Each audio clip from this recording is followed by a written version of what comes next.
Искам да ви кажа едно много силно стихотворение на Христо Ботев, Хаджи Димитър.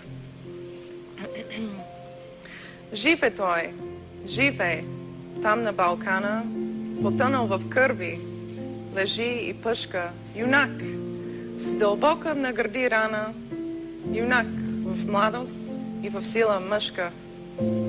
На една страна зафърля пушка, на друга сабля на две строшена. Очи темнеят, глава се люшка, уста проклина цяла вселена. Лежи юнакът, а на небето слънцето спряно сърдито пече. Жатварка пее, не иде в полето и кръвта още посилно тече. Жътвай сега, пейте, робини, тези тъжни песни. Грей и ти, слънце, в тази робска земя.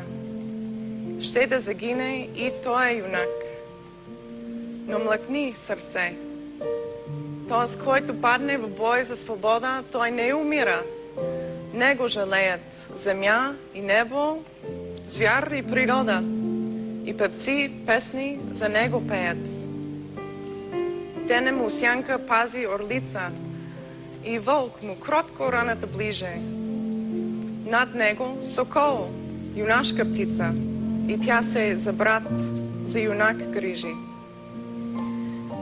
Настане вечер, месец изгрее, звезди обсипят сводът небесен, гора зашуми, вятър повее, Балканът пее хайдушка песен. И само диви, в бяла премена, чудни, прекрасни песен поемнат. Тихо нагазят трава зелена и при юнакът дойдат да седнат.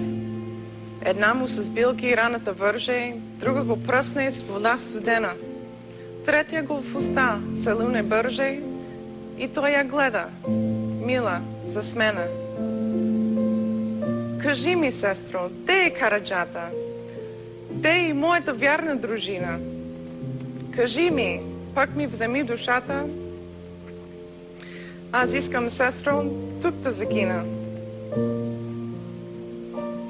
И плеснат ръце, па се прегърнат и с песни фръкнат те в небесата.